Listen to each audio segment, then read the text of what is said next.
Hi, I'm Elena, a graphic designer with a knack for turning everyday visions into vivid realities.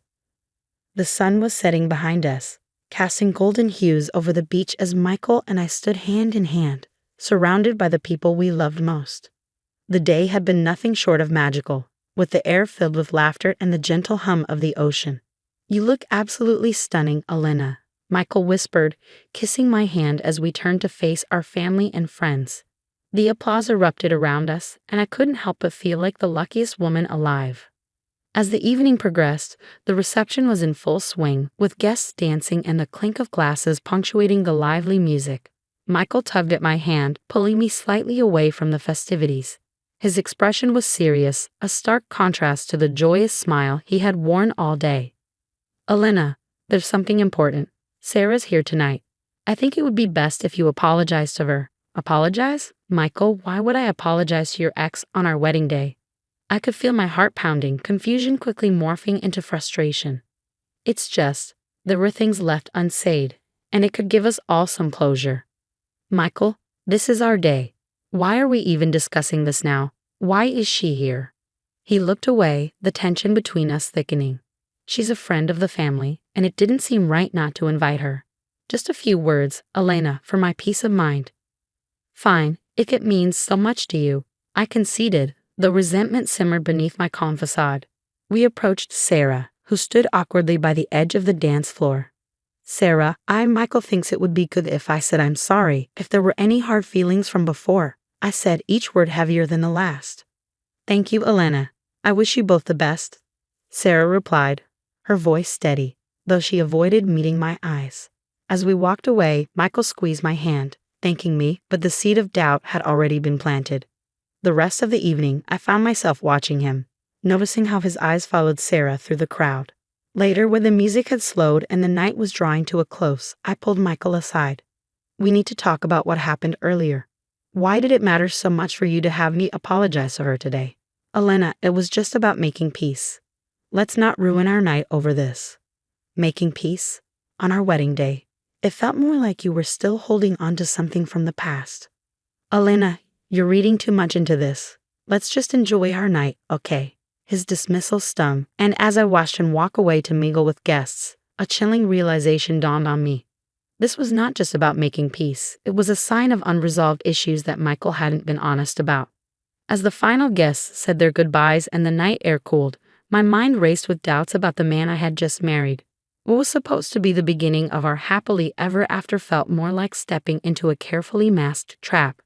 I knew then that this was just the beginning, and I needed to find out the truth about Michael's feelings for Sarah, even if it meant unsettling the foundation of our new marriage.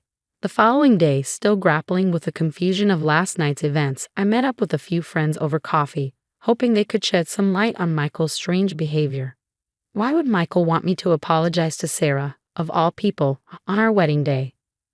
I questioned, stirring my coffee more out of nervousness than need. "Elena, you know there was always something unfinished about how things ended with Sarah." "Maybe he feels guilty," offered Lisa, always the one to play devil's advocate. "But guilty enough to ruin our wedding day? It just doesn't add up," I countered, feeling the frustration bubble up again. "Yeah, it's weird, but maybe he's just trying to clear his conscience," Tom chimed in, trying to sound neutral. Determined to confront Michael directly, I waited for him to return from work. As soon as he walked through the door, I knew we had to clear the air. "Michael, we need to talk about yesterday. Why did you insist I apologize to Sarah in front of everyone?" "Elena, I thought we agreed to move past this. I just wanted to smooth things over." "Smooth things over, or is there something else? Are you still holding on to feelings for her?" "Come on, Elena, don't start. You're making a mountain out of a molehill." "It's not just a small issue, Michael. You embarrassed me on what should have been the happiest day of our lives." "Elena, I apologized, didn't I? Let's just let it go." "No, I can't just let it go. There's something more here, and I need the truth."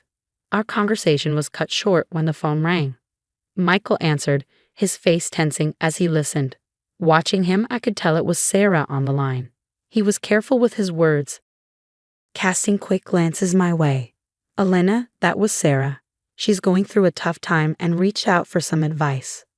On our honeymoon, the coincidence is too much to bear." Elena, you know I've always been someone people find easy to talk to. But why must it be you? Can't she find someone else to confide in? Why are you so insecure about this? You're acting crazy. Crazy, am I? Or is it crazy to have your husband taking calls from his ex on our honeymoon? Elena, stop overreacting. You're letting your imagination run wild. Feeling neither heard nor respected, I decided to take matters into my own hands. The next day, I contacted Sarah directly and met her in a quiet cafe downtown. Sarah, I don't mean to intrude, but I need to understand why you're reaching out to Michael now. Elena, I'm sorry if it's causing trouble. He was a big part of my life, and there are things I'm still working through. But why now, Sarah? Why on our wedding day? I guess I hoped it would be closure, not just for me, but for Michael too. This isn't closure, Sarah. It's stirring up more trouble. What exactly did you two not finish talking about? Elena, I don't think I'm the one you should be asking. The meeting left me with more questions than answers, feeling my resolve. I needed undeniable proof of whatever was happening behind my back. If Michael wouldn't give me the transparency I deserved, I'd find it myself. The gears were already turning for a plan to reveal the full extent of Michael's deceit. A plan that would need careful, calculated steps to execute. I couldn't let this slide. The doubts and secretive talks were too much. I called my friend Mia, who had always been my go-to in times of crisis. Mia, I need your help. It's about Michael and Sarah. Whatever you need, I'm here. I need to know what's really going on between them. I'm thinking of hiring a private investigator. Are you sure about this, Elena? That's pretty serious. I've never been more sure of anything. Can you recommend someone? Actually, yes. I know someone discreet and effective. I'll send you his contact. The private investigator was a man of few words but came highly recommended. Rick assured me he could get the evidence discreetly and quickly. We met in a dimly lit cafe where I laid out what I needed. I want to know how often they meet, texts, calls, everything. Understood. I'll get you what you need.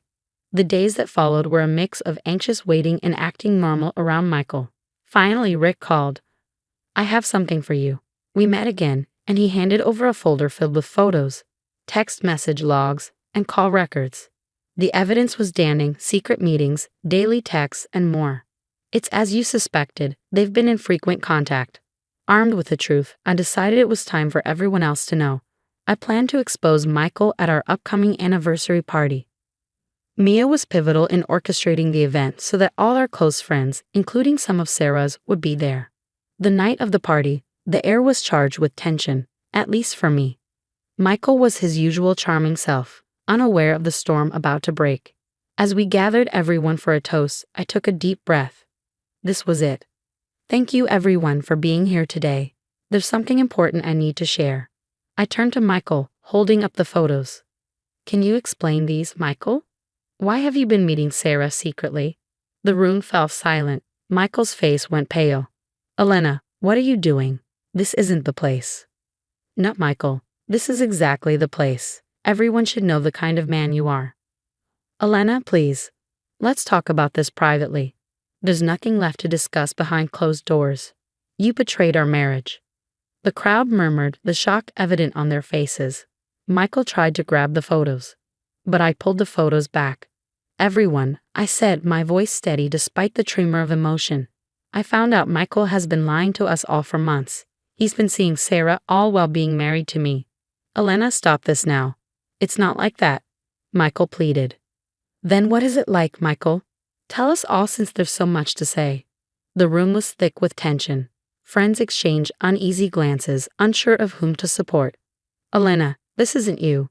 You're better than this, Michael tried to deflect. I am better, I said, and that's why I'm doing this. I deserve the truth, and so does everyone here. As I stood there, feeling the weight of the gathered eyes on us, I knew things would never be the same. But I felt a surge of empowerment, having taken control of the narrative and refusing to be a victim in my own story. This was the beginning of reclaiming my life, no matter the fallout. The room fell silent as the confrontation unfolded. Friends and family, some with mouths agape, watched as the drama between Michael and me reached its climax. Why, Michael? Why did you deceive me? Why all the lies? I demanded, my voice steady despite the storm raging inside me.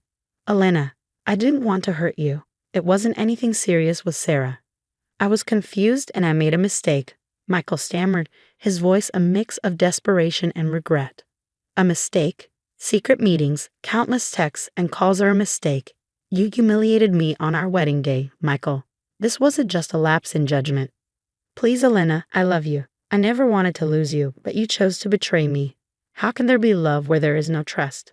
The room echoed with uneasy whispers. Our friends exchanged looks of disbelief and pity. I thought we could get past this. I thought we could start over, Michael pleaded, reaching for my hand. Start over after everything. No, Michael. It's too late. I can't just pretend nothing happened. As I pulled my hand away, Mia stepped forward. She's right, Michael. You can't just play with people's feelings and expect no consequences. Elena deserves better. Supportive nods from others in the room bolstered my resolve. This wasn't just my battle anymore. It was a stand for respect and truth. Turning back to Michael, I took a deep breath. This is over, Michael. I deserve a life filled with genuine love and respect, not deception and heartache.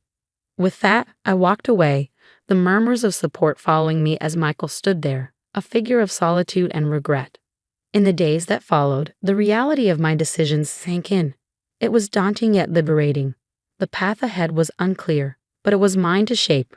I was no longer bound by Michael's deceit or the shadow of a relationship built on lies. I began channeling my energies into my passion for design, taking on new projects that challenged and excited me. My nights were no longer about what ifs, but about the joy of creating, transforming blank canvases into expressions of my inner strength. Life was different now, quieter but more authentic. I had found a new community of friends who valued and respected me, and every day was a step toward healing and growth. Standing by the ocean one evening, the breeze gentle and reassuring, I realized that this was not just an end but a beginning, a chance to embrace who I was and who I could become. No longer defined by someone else's actions, I was free to be unapologetically Elena, strong, creative, and undeterred by the past. That brings us to the end of Elena's tumultuous journey. Now, here's a question for all of you. Should personal issues, like past relationships, ever be brought into new commitments, especially something as serious as marriage?